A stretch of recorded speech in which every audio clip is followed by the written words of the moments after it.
Welcome to a new edition of the Neon Jazz interview series with Omaha, Nebraska-born, Kansas City-based jazz drummer David Hawkins. He's a relatively new addition on the KC scene, and he's been very active. Most recently, he was the featured drummer on the 2022 CD High Plains by Kansas City saxophonist Stephen Martin. He loves KC and has a great story.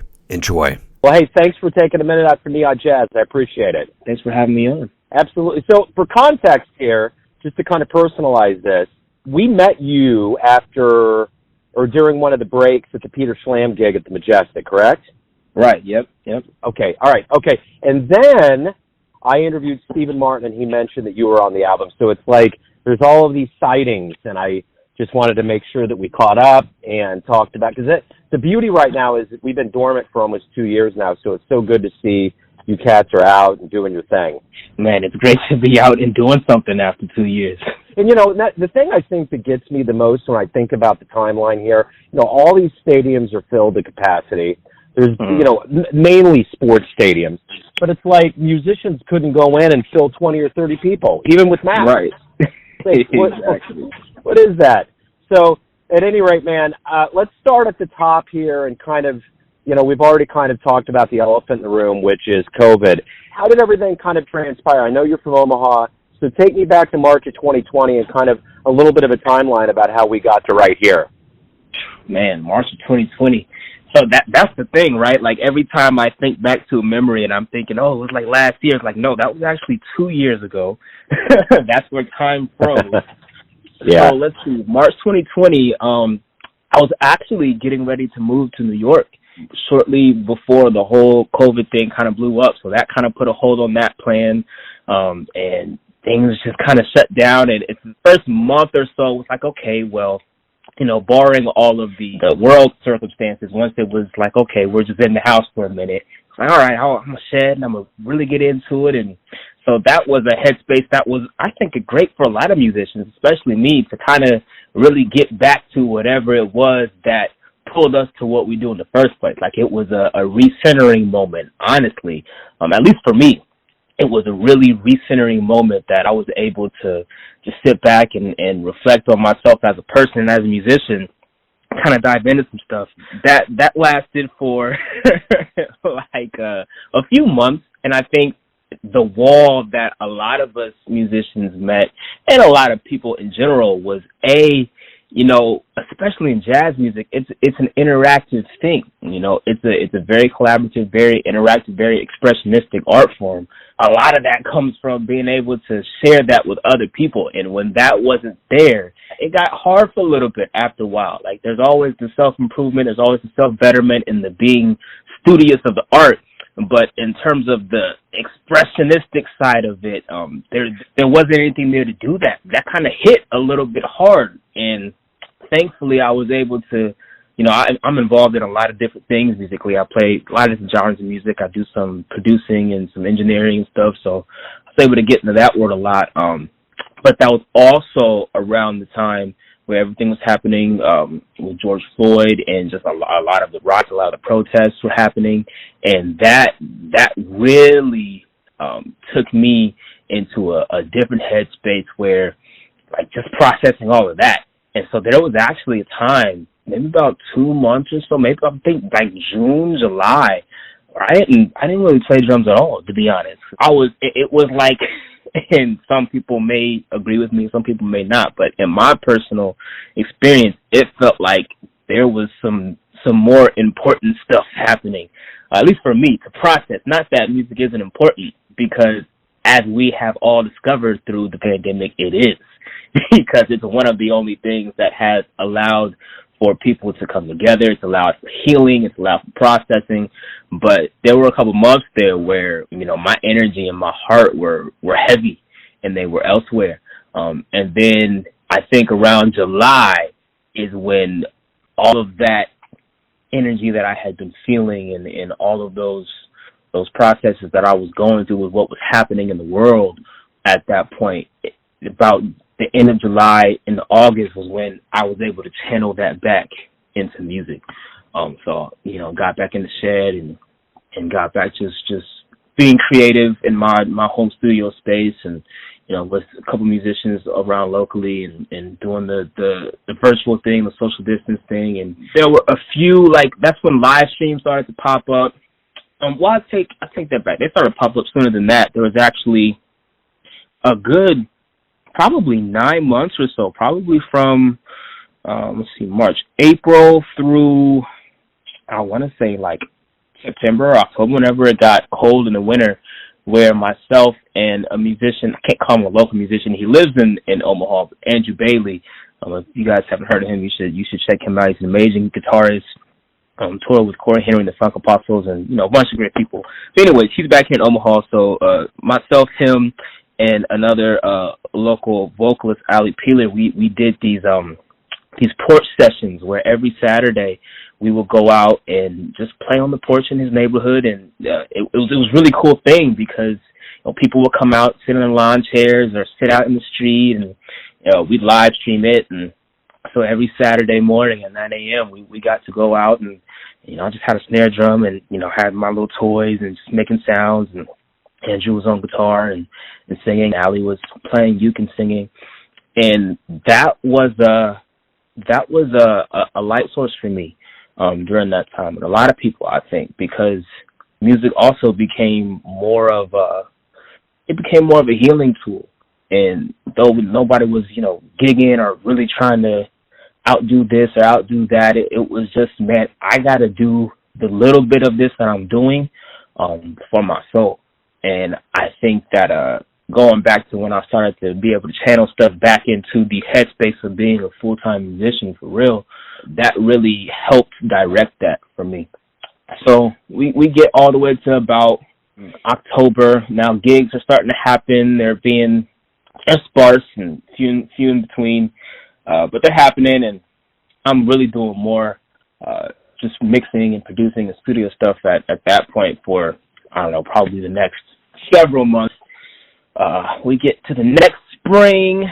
We're having the thing where gigs will happen and then everything will shut down, and then gigs will happen and everything will shut down. And then Steven hit me up. It was probably, I don't even remember exactly when we did the date, but I want to say it was somewhere around early June of 2021. And it was actually kind of a short notice thing. He hit me up and was like, hey, have this recording date, some things. I actually don't know if I was originally supposed to play it or not. I don't know if I'm supposed to say that or not. Gave me the call and was like, hey, can you come down in about a week or so? We got a date. And we had talked about doing some recording before, but it was kind of a far off in the distance thing. And then the opportunity presented itself. So made it down that next week and was able to record with him and Peter and Ben and Matt and Bobby, which was a great experience. And, love those guys and play with most of them pretty frequently. So we did that record, and then I've been doing a lot of playing and traveling a little bit since then. Things have kind of opened back up, so I feel like a like a drummer again for the most part, and really getting back into that headspace. So that's pretty much been the journey of the past 2 years in a nutshell. Talk about your beginnings. How did everything start for you in music, kind of growing up in Omaha, and some of your jazz influences, and how it kind of turned into what it is today? So I started playing the drums really early. I was banging on pots and pans when I was like 2 years old, and everybody was like, take those pans away. But my great grandmother was like, nah, let the baby play. And she is the reason. Thank you, Gran. I continued to play the drums, but it really kind of took hold in church. My father's a pastor. I just grew up in the gospel church, and so I gravitated towards the drums immediately, and that's where most of my interest and development happened from an early age, probably till I was about in high school. Really, I actually didn't like jazz, my scope was small, and I love Omaha. I love where I'm from, but that's the thing that a lot of places around where I'm familiar, where I kind of suffer from, is the perspective, and I didn't have the perspective to know that jazz was anything other than the Pink Panther theme song, So what was eye-opening for me was when I was in high school. I guess the next part of my development as a musician was doing drumline, in doing band and marching band, and I did some drum corps, some WGI, some stuff like that. And my instructor that's here in Omaha, coincidentally, just happened to be Dana Murray, who has been my mentor for a long time now, and he was the person that really opened my eyes, helped me to harness a work ethic just for life in general, but specifically geared towards drumline and music. And then I started, I heard that he was also, some good drum set player, and so I went and watched him play, and he had played with, went in and a bunch of people back in the day, and came back here to raise his son. So I started studying with him, and watching him play and going to a lot of gigs, and that was when my eyes got opened up to the world of jazz, and like, oh, this is what that is, and then like, oh, I can do this for a living. So I was probably about 18 years old, probably my senior in high school, when I started taking that pretty seriously and was under his mentorship, which exposed me to a lot. I used to set up his drums to pay for my lessons. So that was how I really got the hunger for it. And the early albums that I was really into, I think the first record I ever got was Kind of Blue, Miles Davis record. So those were a lot of my early influences. Kind of Blue, Blue Train, Nefertiti, Art Blakey. Like a lot of the stuff from that era is what really was driven home to me. As I don't know why I just gravitated towards it. Probably because of the fact that it was the most accessible for me and where I was at. But that was my path to it. It was a roundabout way, but it happened. So came out of gospel, came out of church, into drumline, into jazz, if that makes any sense. It certainly does. What was the first live jazz show that you saw in person that blew you away? I went and saw Dana play with, Luke Polipnik was in town at the time, and Mitch Town at Page Center's Lounge in Omaha. That was the first time I heard live jazz ever, and it blew me away. It absolutely blew me away. When you're on stage, do you get nervous? Is it a native language? Is it something that you feel comfortable with? I mean, I know sometimes, we see one thing and then perceive another. What's being on stage like for you? Honestly, I'm not on stage when I'm on stage. I guess the best way to explain it would be I'm in the space of wherever the energy that is being created lies in. I don't know if there's a way for me to actually vocalize that, but I think thinking about being on stage and performing for people, that sort of takes me out of that space. So I try as much as, and that's always changing too. So if I was constantly thinking about, the place where I was at or the people that I were performing for, I would never be able to consistently be the kind of musician I think I'm trying to be. That's not to say those things don't affect me, but they definitely do. But I really try and block them out as much as possible, and just try and exist in whatever space is being created, and get used to creating that even when I'm not on stage. That way, when I am, it's just all about what's happening between the people that are around me and the space that we're creating together, and everything else is just being invited into whatever that space is, not the other way around. So, you were obviously very interwoven into the Kansas City community, so I'm curious, what brought you here? How did your, alpha of Kansas City existence begin? Well, I mean, honestly, there's just not enough jazz in Omaha to really be as interested in jazz as I am. There just wasn't enough here. So I do have family down in Kansas City now.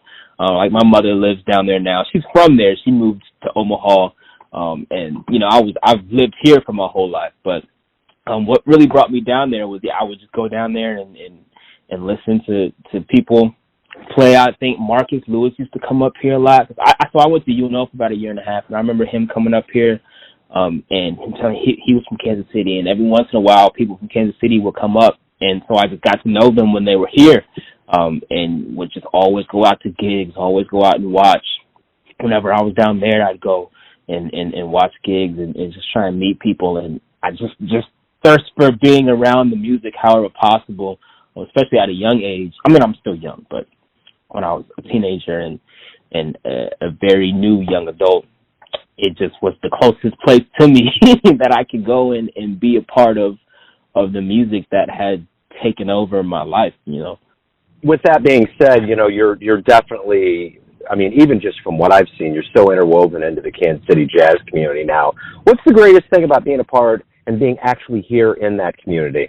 I think the best part is kind of what you just said is the community aspect of it. It's being in a place, and, you know, it's the same in Kansas City or Chicago or New York or wherever you go, but when you're around people who are about the same things that you are and who are constantly challenging you and helping you to grow as a person, you want to be around that. You want to be connected to that. And it's a very supportive thing, too. It doesn't feel like everybody's trying to outdo everybody. Like, we're all just trying to, create, be the best people we can be and share what that is with each other. That's a beautiful thing. That's part of the spirit, I think, of this music.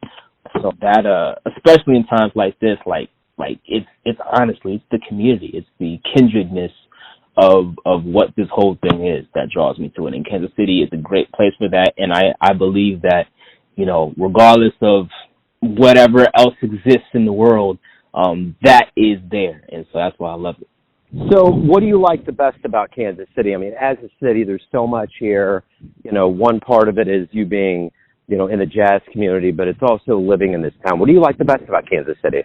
What do I like the best about? Well, first of all, barbecue. I can't even pretend like that doesn't cross my mind every time I go there. So I love food. I love Arthur Bryant's, and I love Jack Stacks, and I love Gates sauce. So there's that. But I like how I like the people. I like how inviting it is. It really does feel like a community of people, and I love that the city of Kansas City cares about the city of Kansas City, if that makes sense. Not every place is like that. Not every place really gathers around itself as a whole in its entirety and not just parts of it. And you feel that. I feel that when I'm in Kansas City. Oh, I totally agree. Absolutely. So as a musician, what's the greatest part of this process of being a professional musician for you? What do you like the best about it? Man, I like that it never stops, and I never stop learning and growing and experiencing development and growth and new things. And I like that it never stops. There's no point where it's like, okay, this is it.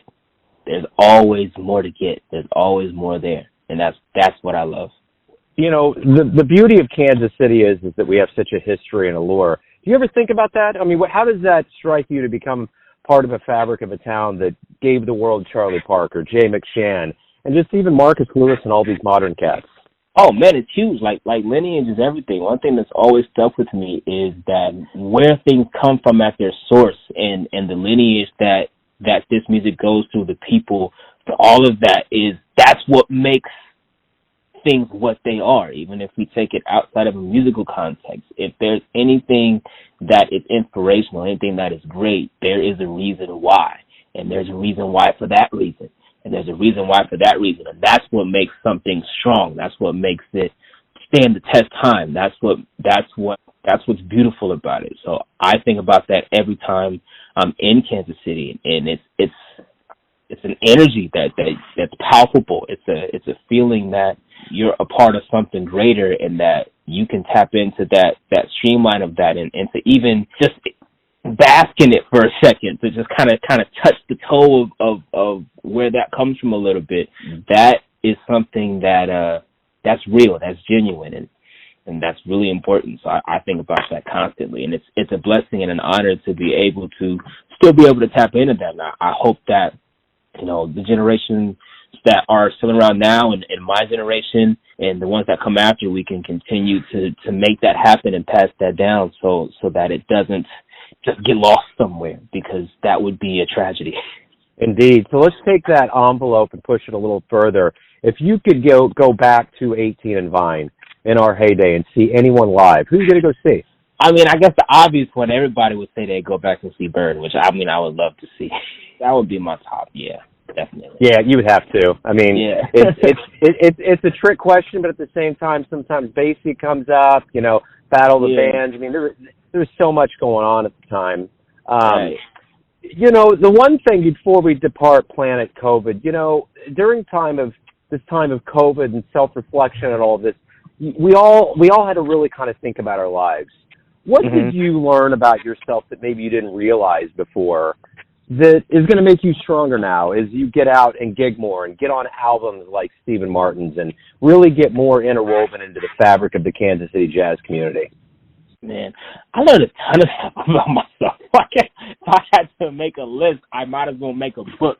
But I guess to synopsize it, one thing that has really stuck with me that came to light through COVID is, you know, relationships and how important or not important they can be. And I'll just leave it at that. From the elders that you've been around or esteemed cats that have had more experience than you, what have you learned from them on the band and gigging with them that you in turn try to either grow from or teach younger musicians you get around? Listening. Always be a listener. Like, just the biggest ears ever. And that goes from musically, that goes from taking cues from people around you, always being a listener, being malleable, and being the worst musician in the room at all times as much as possible. Yeah, I dig it, man. So very simply put, why do you love jazz? Because it's real. I love it because it's real. Everything that it's easy to tell when it's not. You can't BS it. It's the one thing that truth is under. It's macroscopic. Like, there's no way around it. It's honest, and when it's not, you can tell. Beautiful. So everyone has a perception or an idea of you, your family, your friends, your fans, but you live your life, you perceive yourself. Who do you think you are? You know, that's a question that changes a lot, and not that I don't know who I am at my soul, my core, but it changes in the respect that life is always changing. So I'm trying to figure out, the better question that I'm asking myself is, who am I within what is? So that's a question that I don't really have an answer to yet. Yeah, but I dig always it. trying to figure it out. Everything changes, man. And just like you said, you know, you could have filled an entire lifetime in the 2 years that we've lived. I mean, we've all aged like presidents. Hey, man, it's been wonderful to talk to you. It's been great to see you out on the scene. I'm sure I'll see you some more. So, you know, welcome to Kansas City. Just keep on putting that music out there, as I know you will. Thank you so much. Thanks again for having me on, Joe. It's a pleasure to talk to you. Thanks for listening and tuning in to another Neon Jazz interview, where we give you a bit of insight into the finest players in Omaha, Kansas City, and spots all over the world, giving fans all that jazz. Thanks to David for his time, music, and energy. If you want to hear more interviews, go to Famous Interviews with Joe Domino in the iTunes store. Visit Neon Jazz at youtube.com, and for everything Neon Jazz all the time, go to the neonjazz.blogspot.com. Until next time, enjoy the jazz, my friends.